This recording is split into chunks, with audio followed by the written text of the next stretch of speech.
விஷால் அண்ணா வந்ததே வந்து டைரக்ஷனுக்கு தான் வந்திருப்பாங்க. அந்த மேக்கிங்லாம் ரொம்ப கஷ்டப்பட்டார் விஷால் அண்ணா.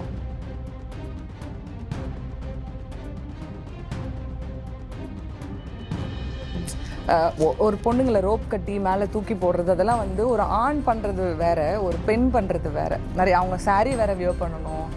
ஏஜென்ட் டீனா அவங்களுக்கு தெரியும், அப்புறம் ராதிகா மாஸ்டர் அவங்க டான்ஸ் மாஸ்டர் அவங்களுக்கு தெரியும். அதை தாண்டி ஒரு மீதியா இந்த பெண்கள் வருவாங்க பாருங்க, அவங்கெல்லாம் பார்த்தீங்கன்னா உண்மையான டான்சஸ். ஆடியோ லான்ச்சில் வந்து சொல்லியிருப்பாங்க, அவங்கெல்லாம் வந்து நாங்கள் எங்கேயோ ஒரு மூலையில் பின்னுக்கு ஆடிக்கிட்டு இருந்தவங்க. கங்குவாவை இப்படி தான் பண்ணாங்க.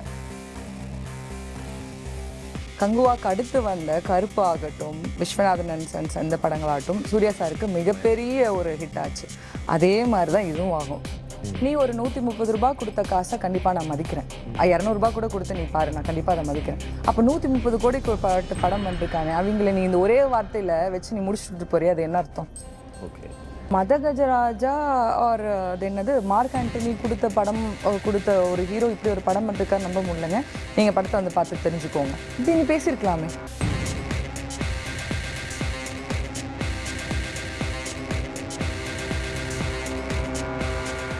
வணக்கம். இன்னைக்கு நம்ம கூட கெஸ்ட் வந்து பார்த்தீங்கன்னா, நம்மளுடைய பல படங்களில் பார்த்து இவங்க எப்படி நடிக்கிறாங்க அப்படின்னு சொல்லிட்டு நம்ம நிறைய படங்களில் தொட்டு பார்த்துட்டு இருப்போம். சபிதா ராயக்கா, வணக்கம். வணக்கம். எப்படிக்கா இருக்கிறீங்க? ரொம்ப நல்லா இருக்கேங்க. ரொம்ப ரீசெண்டாக உங்களை பார்த்து நாங்கள் செமையாக நடிச்சிருக்காங்களே அப்படின்னு பார்த்தோம். 100 சாமி, அப்புறம் மகுடம்லேயும் பார்த்தோம். உங்களை வந்து நாங்கள் ரெட்ரோ, கங்குவா, மிடில் கிளாஸ் இந்த மாதிரி வருஷம் பெருசாக போடலாம். ஸோ இந்த மாதிரி நிறைய படங்கள் நடிச்சிருக்கிறீங்க. அண்ட் ஜேபேபியில் ரொம்ப பிடிச்சமான ஒரு கேரக்டராகவும் இருந்திருக்கும். மகுடம்ல உங்களை பார்த்தோம். மகுடம்ல அந்த மீன் வெட்டுறாக்கா, மீன்கார பெண்ணா நடிச்சிருப்பீங்க. விஷால் சாருடைய டைரக்ஷன் எப்படி இருந்துச்சு? ஏன்னா ஒரு பெரிய எக்ஸ்பீரியன்ஸா இருந்திருக்கும்னு நினைக்கிறேன். கண்டிப்பாங்க. ஆக்சுவலி இட் வாஸ் அமேசிங் சொல்லணும். என் அண்ணா அவரை பற்றி நான் எல்லா மேடைகளிலும் எல்லா இன்டர்வியூலும் பேசியே தான் இருக்கேன். ஸோ விஷால் அண்ணா வந்ததே வந்து டைரக்ஷனுக்கு தான் வந்திருப்பாங்க. அவரோட நிறைய இதில் கேட்டிருப்பீங்க. அவர் எடுத்தோடனே நடிக்கணும்னு வரல இல்லையா? அப்புறம் தான் பார்த்துட்டு நீ போய் நடி அப்படின்னு நிறைய பேர் சொல்லியிருக்காங்க. அர்ஜுன் சார் சொன்னதா விஷால் அண்ணாவே சொல்லியிருப்பாரு. அவர் டைரக்ஷனுக்காக தான் ஆக்சுவலி வந்தது. அர்ஜுன் சார் கிட்ட தான் ஏரியாவும் இருந்தது. ஸோ அண்ணாவோட இத்தனை வருஷம் எக்ஸ்பீரியன்ஸ்ல தான் வந்து அண்ணா வந்து ஒரு ஆக்சுவலி அவர் பிளான் பண்ணி அவராக ஒரு கதையை உருவாக்கி அவராக வந்து ஒரு டிஸ்கஷன் பண்ணி இந்த மாதிரிலாம் ஒரு இப்போ பொதுவாக படங்கள் பண்ணால் அப்படி தானே பண்ணுவாங்க. அப்படி பண்ணலை. ஒரு ஆக்சிடென்டலாக அவர் அந்த படத்தை இயக்க வேண்டிய சூழ்நிலையாச்சு. ரவி அரசுன்ற ஈடி படத்தை இயக்கிட்டு இருந்த டைரக்டராக அது பண்ணிட்டு இருந்தாங்க. அன்ஃபார்ச்சுனேட்லி நடந்த சில விஷயங்களால அண்ணா அதை டேக் ஓவர் பண்ண வேண்டியதாக இருந்தது. ஸோ அப்படி தான் அண்ணா வந்து டெபியூட் டைரக்டராக மகுடம்ல ஆயிருக்காரு. It's an accidental thing, but it was amazing. அவர் 3 கேரக்டராக பண்ணிட்டு செட்டில் நடிக்கவும் செஞ்சுட்டு, நீங்கள் பார்த்துருப்பீங்க நிறைய வீடியோஸ் வந்து பேசுகிறவங்க போடுறவங்க வீடியோஸ் போடுறவங்க ஏதாவது பேசிட்டு தாங்க இருப்பாங்க. அதெல்லாம் நாங்கள் எதையுமே கண்டுக்கல. என்னை பொறுத்த வரைக்கும் ஆஸ் அ டெபியூட் டைரக்டராக அவர் வந்து அவரோட விஷயத்த சூப்பராக பண்ணிட்டாரு. படத்தை ரிலீஸும் பண்ணிட்டாரு பல தடைகளை தாண்டி. நேற்று நைட்டு படம் பார்த்தேன்.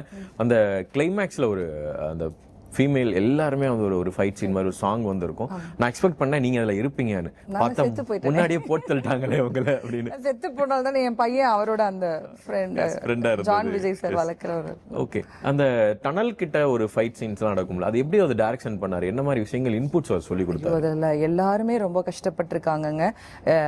லைக் அதில் வந்து வசந்தி அக்கா ஏஜென்ட் டீனா அவங்களுக்கு தெரியும், அப்புறம் ராதிகா மாஸ்டர் அவங்க டான்ஸ் மாஸ்டர் அவங்களுக்கு தெரியும். அதை தாண்டி ஒரு மீதியா இந்த பெண்கள் வருவாங்க பாருங்க, அவங்கெல்லாம் பார்த்தீங்கன்னா உண்மையான டான்சஸ். ஆடியோ லான்ச்சில் வந்து சொல்லியிருப்பாங்க, அவங்கெல்லாம் வந்து நாங்கள் எங்கேயோ ஒரு மூலையில் பின்னுக்கு ஆடிக்கிட்டு இருந்தவங்க, எங்களுக்கு கூப்பிட்டு முன்வரிசையில் நின்று ஒரு வாய்ப்பு கொடுத்துருக்காரு விஷால் சார் அப்படின்னாங்க. உண்மைதான் அது. இன்னைக்கு தமிழ் சினிமாவில் பெண்களுக்கான கதாபாத்திரங்களும் பெண்களுக்காக சில விஷயங்கள் வந்து குறைஞ்சி வர நேரத்தில் அந்த ஒரு பெண்களை மையப்படுத்தி வர அந்த ஃபைட்டுக்கு வந்து நிறைய பேர் வந்து பார்த்துட்டு வந்து எங்கிட்டயும் அப்ரிஷியேட் பண்ணாங்க. நீங்கள் இருந்திருக்கலாமே அந்த ஃபைட்டில். நாங்கள் அதுக்கு மட்டும் தானேங்க போட்டாங்க. நான் தான் ஃபைட்டு பண்ணிட்டேனேங்க. ஃபைட்டு பண்ணிட்டே தானே எனக்கு லைஃபே ஃபைட்ல தாங்க போயிட்டு இருக்கு அப்படின்னு. நான் கங்குவால ஃபைட் பண்ணேன், ஃபைட்டுன்னு தான் போயிட்டு இருக்கேன் அப்படின்னு. ஸோ அதுக்கு நிறைய அப்ரிசியேஷன் நடந்தது. அந்த மேக்கிங்லாம் ரொம்ப கஷ்டப்பட்டாரு விஷால் அண்ணா. ஒரு பொண்ணுங்களை ரோப் கட்டி மேலே தூக்கி போடுறது அதெல்லாம் வந்து ஒரு ஆண் பண்றது வேற, ஒரு பெண் பண்றது வேற. நிறைய அவங்க saree வேற வியர் பண்ணணும், நிறைய கஷ்டமா வந்து அந்த டான்சஸ் ஆகட்டும் நடிச்சவங்களும் ஃபேஸ் பண்ணியிருந்தாங்க. நாங்க ஒரு பிடிஎஸ் ஒன்று பார்த்தோம். அதுல வந்து எப்படின்னா அவர் வந்து அந்த சீன்ல நிக்கிறோமோ டப்புன்னு எடுத்து மைக் எடுத்துட்டு எல்லாரும் பிரீத் பண்ணுங்க அப்படின்னு அந்த சீன் பாத்தீங்களா? நீங்க ஸ்பாட்ல இருந்து பாத்தீங்களா? ஸ்பாட்ல நான் இல்ல, நான் தான் செத்து போயிட்டேன். நீங்க ஒருவேளை நீங்க ஓரமா நின்று பாத்துருப்பீங்களோ கூட நினைச்சேன். அவ்வளவு நான் கால் சீட் பிடிச்சி வீட்டுக்கு போயிட்டீங்களா? அந்த சீன் அப்பெல்லாம் நான் இல்ல. ஆக்சுவலி லாஸ்ட் ஷெட்யூல்ல தான் நான் சேர்ந்தேன். காக்கிநாடாவோட ஷெட்யூல்ல தான் நான் இருந்தேன். என்னோட கதாபாத்திரமே வந்துச்சு. சோ அதெல்லாம் நான் கேள்விப்பட்டேன். அந்த ஃபைட்டே வந்து திலீப் சுப்ராயன் மாஸ்டர் தான். அவர் வந்து எப்பவுமே பிரிச்சு மேயக்கூடியவர். சர்தார்லாம் அவரோட ஃபைட் இதுல நானும் ஒர்க் பண்ணிருக்கேன். அவரால் லைவா இருக்கும். என்னையே கொல்ற அந்த சுடுற அந்த சீன்லாம் வந்துட்டு, சார் இங்க பாம்பு வைப்பீங்களா மாஸ்டர், இங்க வைப்பீங்களா, இங்க வைப்பீங்களா, நீ போமா அது வெடிக்கும் அப்படின்னு. எங்க வெடிக்கும்னே தெரியாது, டமால் வெடிக்கும் இப்படிதான் வரும். அதெல்லாம் வந்து திலீப் சுப்ராயன் மாஸ்டர் வந்து சைட்ல அவர் இருக்காரு. பட் ஒரு டைரக்டரா அந்த நீங்க பிடிஎஸ்ல பார்த்தது, அண்ணா எடுத்தது, அது பண்றது எல்லாமே ட்ரூ தான். ஏன்னா அவர் தான் அந்த பொசிஷன், யாருக்கு எந்த க்ளோஸ் அப் வைக்கணும் எதுன்னு சொல்றது ஒரு டைரக்டர் தான் சொல்ல முடியும். மாஸ்டர்ஸ் என்னதான் சொன்னாலும் எந்த கேரக்டர்ஸ் எதுக்கு கரெக்டா இருப்பாங்க அப்படின்றது வந்து டைரக்டரா தானே சொல்ல முடியும். அதுதான் நிறைய பேர் அதுல ஒரு நெகட்டிவானது, உங்களுக்கு எல்லாம் அசிஸ்டன்ட் டைரக்டர் வச்சு நீங்க பண்ண மாட்டீங்களான்னு. அடே இருக்காங்கயா, அடே கூறுகிட்ட குப்பைகளா இருக்காங்க. பட் ஆஸ் அ டைரக்டரா அவரும் அதை வந்து அவ்வளோ ஒரு ஆர்வமா அவர் அதை பண்ணாரே தவிர அதுல எதுவும் தப்புன்னு சொல்றதுக்கு இல்ல. எங்களுடைய பிடிஎஸ்ன்னு காட்டுறது என்னன்னா, உழைப்பு பாருங்க, உழைச்சிருக்கோம் அப்படின்றதுக்கு தான். நானும் இருக்கப்பா அப்படின்ற விஷயம்லாம் இல்ல. we were worked, ஒர்க் பண்றோம், சும்மா இல்ல அப்படின்ற விஷயம். ஸோ அந்த படம் மகுடம் ரிலீஸ் ஆயிருச்சு. மகுடம் பாக்குறாங்க, பார்த்துட்டு நெகட்டிவ் ரிவ்யூஸும் சரி, நெகட்டிவான நிறைய விஷயங்கள் வந்து ஸ்ப்ரெட் பண்றாங்க. நான் பார்க்குறோம். ஸோ விஷால் சார் வந்து நீங்க வந்து ஏன் டைரக்ஷன் பண்ணீங்க, நடிக்கலாமே, இந்த மாதிரி விஷயங்கள்லாம் சொல்றாங்க. ஸோ அது பார்க்கும்போது என்ன, நீங்க படத்துல நடிச்சிருக்கீங்க, அவரோட ஒர்க் பார்த்துருக்கீங்க, உங்களுக்கு என்ன ஃபீல் ஆச்சு? நான் ஒரே ஒரு கேள்வி உங்களை கேட்கிறேன். சிறுத்தை சிவா சார் அவர் வந்து எத்தனை படங்கள் நமக்கு ஹிட் கொடுத்துருக்காரு. சிறுத்தையில இருந்தே நிறைய விஷயங்கள் ஒரு கேமராமேனா, ஒரு டெக்னீஷியனா, தெலுங்கு நிறைய விஷயங்கள் வந்து அவரை நம்ம எவ்வளவு பாராட்டியிருப்போம். சிறுத்தை சிவா டைரக்ஷனா அப்படி இருக்கும், சிறுத்தை சிவா சாரா ஒரு ஃபன் ஃபீல்டா ஒரு நல்ல ஒரு எத்தனை படங்கள் எத்தனை முன்னணி நடிகர்களோட கொடுத்துருக்காரு. அவரோட ஒரு படத்தை கங்குவா வச்சு அவ்வளோ ட்ரோல் மெட்டீரியல் ஆக்குனீங்க. கங்குவால இந்த பார்ட் ஆஃப் த ஒரு ஃபிலிம் தான் அது. ஸோ அவ்வளோ சூர்யா சாரையும் சரி, சிறுத்தை சிவா சாரையும் அவ்வளோ பண்ணீங்க. அந்த ஒரே ஒரு படத்தை வச்சு நீங்க வந்து அவ்வளோ நாள் பண்ணின ஒரு டைரக்டரே வந்து நீங்க பேசுறீங்க. இவருக்கு வந்து இது முதல் படம் தான், it's just a debut director தான். அதுவும் வந்து அவர் ஒரு ஆக்சிடென்டலாக அதை டைரக்ட் பண்ண வேண்டிய சூழ்நிலை தான். அவரோட கதை அது கிடையாது. ஸோ கங்குவாவை இப்படி தான் பண்ணாங்க. கங்குவாக்கு அடுத்து வந்த கருப்பு ஆகட்டும், விஸ்வநாதன் அண்ட் சன்ஸ் இந்த படங்களாகட்டும் சூர்யா சாருக்கு மிகப்பெரிய ஒரு ஹிட் ஆச்சு. அதே மாதிரி தான் இதுவும் ஆகும். புரியுதுங்களா? விஷால் அண்ணாக்கும் அப்படி. விஷால் அண்ணாக்கு லாஸ்ட்ல வந்த மார்க் ஆண்டனி, மதகஜ ராஜா இதெல்லாமே பிளாக் பஸ்டர் மூவி. நான் சொல்லவே வேண்டாம், அவங்க எல்லாருக்குமே தெரியும், நீங்க எல்லாருமே பார்த்துருப்பீங்க, நம்ம கொண்டாடி இருப்போம். சினிமால ஏற்றம் இறக்கம் இருக்கத்தான் செய்யும். இதை வந்து இவங்க கலாய்க்க அவங்களோட பொழப்பு அது. ராதிகா அம்மா சொல்ற மாதிரி அவங்களோட பொழப்பே அதுதான். அது அவங்களோட அது அந்த மாதிரி ஒரு ட்ரோல் மெட்டீரியல் ஆக்குனா அவங்களுக்கு ஒரு வியூஸ் நாள் வந்தா அதனால அவங்களுக்கு ஒரு வருமானம் யூடியூப்ல கொடுப்பாங்க. ஏதாவது ஒண்ணுல அவங்களுக்கு ஒரு குடும்பம் பொழைக்கணும்ல, அதனால பண்றதுதான். அவ்வளவுதான். அப்படிதான் எடுத்து போனாங்க. நான் கங்குவாலே பார்த்தலாம் ரொம்ப கொஞ்ச நாள் வெளியவே வரல. நீங்க வரலையா? ரொம்ப கஷ்டப்பட்டேன். ஏன்னா ஒரு படம் நல்லா இல்ல நல்லா இருக்குன்னு சொல்றதுக்கு கண்டிப்பா ஆடியன்ஸ்க்கு அதுக்கு எல்லா விதமான உரிமை இருக்கு. பிகாஸ் அவங்க சும்மா வந்து படத்தை பார்க்கல, காசு கொடுத்து பாக்குறவங்கள நாங்க உண்மையாவே சல்யூட் பண்றோம், மதிக்கிறோம். திருட்டு விசிலையும் திருட்டு விஷயங்களையும் பாக்குறவங்களை விட காசு கொடுத்து தன்னுடைய மணியை ஸ்பெண்ட் பண்ணி அந்த மணியும் சரி இந்த மணியும் சரி நேரம் மணி இதெல்லாம் சேர்ந்து பண்ற வந்து ரொம்ப பெரிய விஷயம். We should respect that. But படத்தை பார்த்துட்டு வெளியே வந்த ஒரு செகண்ட்ல மைக்கை எடுத்துட்டு போய் நீட்டிட்டு அவர் வந்து சொல்றாரு. மகுடமுக்கே ஒரு நடந்த ஒரு விஷயத்த சொல்றேன். மகுடம் வந்து ஒருத்தர்கிட்ட அது ரொம்ப அதுக்காகவே ஒருத்தர் வருவாரு, அவர் பேரெல்லாம் சொல்லணுன்ற அவசியம் இல்லை, நம்மளாம் அவரே ஃப்ரீ பண்ணிப்பாரு. அவர்கிட்ட போய் ஏதோ கேட்குறாங்க. அவர் வந்து படம் நல்லா இல்லைங்க, படம் ஒரு சுமாராக தான் இருக்கு, இல்லை ஒரு தடவை பார்க்கலாம், இல்லை இந்த படத்தெல்லாம் பார்க்கணுமா நீங்கள் டிசைட் பண்ணிக்கோங்க, நீங்கள் இந்த படத்தை பார்த்துட்டு இதில் தானே ஏதாவது ஒரு கமெண்டாக இருக்கணும். எனக்கு தெரிஞ்ச ஒரு ஜென்யூன் ஒரு ரிவ்யூவான் இதை தான் கொடுத்துருக்கணும். நான் ஒரு சீன் சொல்கிறேன் கேளு.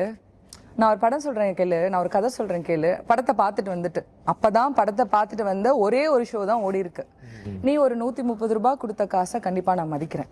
200 ரூபாய் கூட கொடுத்து நீ பாரு, நான் கண்டிப்பா அதை மதிக்கிறேன். அப்ப 130 கோடி படம் பண்ணிருக்கானே, அவங்கள நீ இந்த ஒரே வார்த்தையில வச்சு நீ முடிச்சுட்டு போறிய, அது என்ன அர்த்தம்? ஓகே, நீ உன்னோட 130 நிறைய பேருக்கு 200 ரூபாய் 130 ஒரு நாளோட தின கூலி. I really appreciate that. அது சாதாரண காசு இல்ல. ஆனா அந்த 130 கோடின்னு சொல்றது வெறும் ப்ரொடியூசரோட காசு மட்டும் இல்ல. ஒரு கிட்டத்தட்ட ஒரு 100 குடும்பம் வாழ்ந்திருக்கு. மகுடம் படத்து மூலியமா எத்தனையோ குடும்பம் வாழ்ந்திருக்கு. கங்குவா மூலியமா எத்தனையோ குடும்பம் வாழ்ந்திருக்கு. ஏன் அந்த குடும்பத்தை எல்லாம் யோசிக்க மாட்டீங்க? ஏன் விஷாலனா எத்தனை பேரை படிக்க வைக்கிறாரு? எத்தனை பேரை படிக்க வைக்கிறாங்க? நீ பேசுறியா? அதுலதான் அந்த இன்டர்வியூலயே ஒருத்தர் கேட்டிருக்காரு அந்த பிரச்சனையானது. நீ யாராவது ஒரு கூட்டு போய் ஒரு வேளை ஒரு கிளாஸ் டீ வாங்கி கொடுத்துருப்பியா? பேசு, உன்னை வேண்டான்னு சொல்ல. படத்தை நீ நல்லா இல்லைன்னா நீ நல்லா இல்லைன்னு தான் சொல்ல முடியும்.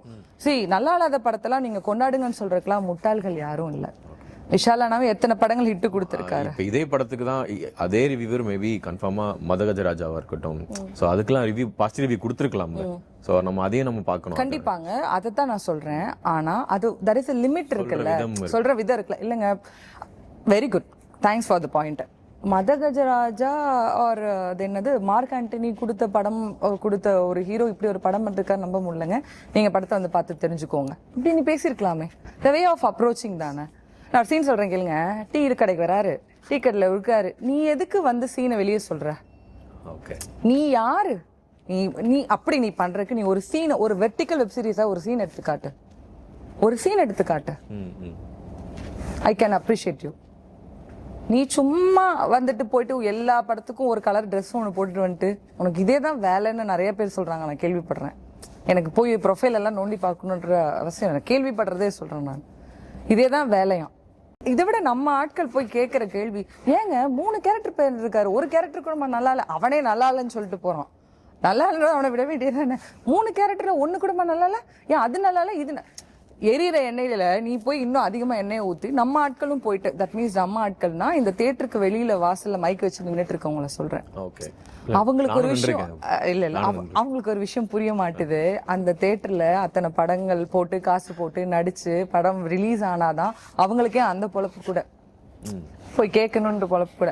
படமே நீங்க ரிலீஸே ஆகாம இல்ல, படத்தையே சினிமா துறையவே அழிச்சிட்டீங்கன்னா யாருக்கு போய் வாசல்ல நிப்பீங்க? இல்ல கரெக்ட். ஆனா இது வந்து அவங்க யாரும் வந்து இப்ப அவங்க பண்ணல இல்ல, ஆடியன்ஸ் சொல்றதுதானே அதுவும் வந்து எடுத்துக்கிறாங்க. அதுலயே வந்து சிலர் பேசுறத கட் பண்ணி இல்ல வேணாம் அப்படின்னு போடுற ஆட்களும் இருக்கிறாங்க. எது வேணுமோ சரியானது போடணும்னு நினைக்கிற ஆட்களும் இருக்கிறாங்க. எல்லாரையும் நம்ம பொதுவாகவும் சொல்ல முடியாதுல்ல. அதுதான் நான் பொதுவா சொல்றேன்னு சொல்லல, ஒரு சிலருன்னு தான் நான் சொல்றேன். எல்லாரும் இப்படி இருக்காங்க அப்படின்னு நான் சொல்ல. ஒரு சிலர் போயிட்டு, அதுதான் ஒருத்தர் நல்லா இல்லைன்ட்டு போறவரை, படம் நல்லா இல்லைங்க அப்படின்ட்டு போறவரை நீ விட வேண்டியது தானே. நான் கேட்கறேன், நான் எல்லாருமே இப்படி பண்றாங்கன்னு நான் ரேண்டமா அப்படி நான் பேச மாட்டேன். I respect all the press things and all. நான் கேட்கறது என்னன்னா, அவனே படம் நல்லா இல்லைன்ட்டு போறான், அவனுக்கு அப்புறம் அவன் மைக்குள்ள வாய விட்டு 3 கேரக்டர் பண்ணிருக்காரு, ஏன் 1 கூட நல்லா இல்லைன்ற நின்னு சொல்லு. அவன்கிட்ட என்ன நீ டிபேட் வச்சிட்டு இருக்க? வேணும்னா என்ன பண்ணும், நீ சேனலுக்கு கூட்டிட்டு போய் உட்கார வச்சு ஏன் நீங்க இப்படி சொன்னீங்க அப்படின்னு நீ கேட்கணும். அந்த இடத்துல நீ அந்த மாதிரி பண்றது எனக்கு தெரிஞ்ச அன்னெசரி திங்கா தெரியுது. இன்னும் நீ அப்பதான் அந்த ஒரு படம் ஒரு குழந்தை மாதிரி அப்பதான் அது பிறந்திருக்கு, ரிலீஸ் ஆயிருக்கு, அதுக்குள்ளே அதை காலி பண்றது வந்து எனக்கு தெரிஞ்சு இது ஒரு ஹெல்தியான சினிமா வளர்றதுக்கான விஷயம் இல்ல.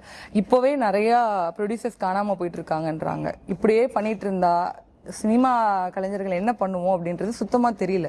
எல்லாரும் ஒன்னே வந்து கமெண்ட்ஸ் போடுவாங்கன்னு சொல்லுவாங்க. போய் வேற பொழப்பு பாருங்க, போய் வேற பிராக்டிக்கலா யோசிச்சு பாருங்க ப்ரோ. அதெல்லாம் ரொம்ப டஃப் ப்ரோ. எப்படி அந்த கயரை வச்சு இந்த ஒயரை வச்சு கழுத்து நெரிப்பீங்க அந்த சீன்? இந்த நேரத்துல ஐ நீட் டு அப்ரிஷியேட் சுவாசிக்காங்க.